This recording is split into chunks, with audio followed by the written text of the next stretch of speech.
Okay, I'll make this a lot quicker. Frame video update for YJs. These are getting hard to get as well, so I don't have a lot of good options for 6-cylinders as far as perfect ones at the moment, but these are still really clean frames. There's no rot in them, cracking or anything like that. And these will be priced accordingly. And 6-cylinder frames, you can tell the difference between a 6 and a 4 just real quickly, the motor mounts and where they're spaced. So both of these are 6s, and both of them have kind of a goofy thing on each of them, so they'll be priced lower than what we normally get. So Mike, for you, if you're interested in either one of these, let's just go over them real quick. So this is common. I wouldn't worry about these areas here. This is where the bushing gets pinched. You're gonna find that on almost all of them, a little bit there, but the side ones are in really good shape.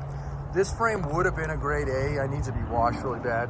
It's got some grime on it up here, which we will do before it gets shipped, but it's still a clean frame. There's absolutely no rust up here whatsoever.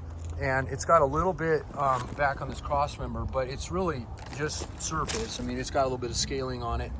And then obviously you got some areas here. This has got a little weak. This is really to hold the gas tank up, so I would beef this up if this was something that yours is bad on. You can see the rear cross member is perfect, nice, clean, straight. Kind of unusual that this one did this here. Probably just low maintenance if they don't get washed. So I don't like to usually have these in the shrubs when we're doing this, but we're a little tight on space. So this is really why I'm discounting this guy. So you have this guy here, you have a little bit they've done here, and what was going on, that there, by the way, is your shock mount. And then you have your track bar that they hacked up. So this frame wasn't accident or anything. What was the thing on this frame that was unusual, and that's what was mounted here. This was nothing that cut off. This was actually something somebody mounted. We cut it off. But this was a frame that was starting to be set up for a 5-link control arm setup, 4-link or 5-link. I think it was set up more for 5. They were trying to mount an 8.8, and that's when we took over and bought the project. But the control arms are still there. They're down in the dirt right now, both sides, the back. So they didn't get that far. Otherwise, it would have been a little harder. So it will still mount control arms. And then the shock mount, that one's easy. You might even have a good one on yours. You can lop off and put on this guy. And then the track bar, that's there. I would throw it back on, but a lot of YJ guys don't run them because they're leaf sprung. So keep that in mind. You know, we usually get about 2,100 out of a grade A frame, and then usually 15 to 18 on a B, which I would definitely consider this a B. But I will work out a deal on this guy if you decide you want it, and it'll be posted out there in case it doesn't sell. You can give me a call, and again, I'll work out a deal if you end up with a tub. We usually do deals with that way. So, and then we got this guy, which is also super grimy right now. But this was all just dirt. This will all wash out, guarantee it. And both of these have factory black paint on them still. This is all the original paint from back in the day. So this one's in good shape. It's definitely got a little bit more surface on it, but nothing rot. Again, every time we buy one, I always scope them just to be sure. And both of these have been scoped when they were on the rack, so they were clean on the inside. This one here, not uncommon to see. Not necessarily on a grade A, we don't see that, but you start seeing it. This just packs shit in them. So, and both sides are this way. So definitely note there, if yours is already like this, obviously why buy this one? But if yours is rotted out where they normally rot, which is down in the lower part of those there, or on the bottoms or on the fronts, then I think this would be a viable frame for you too. And just knowingly that you'll have to, that one there, you can see, same thing, shock mount. So it's kind of ironic both of those have shock towers. This one's got some flaking going on, cross member as well. So either one of these would be around, I'd do 1,000 on these if somebody bought a tub on them. And I definitely, like I said, I like to pride ourselves on our real clean stuff.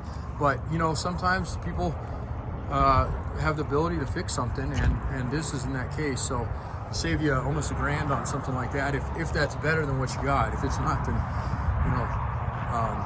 So let's see, that's a 7 frame there, and then I have, these are both 4s, I believe. This is a grade A 4-cylinder. This frame is really clean.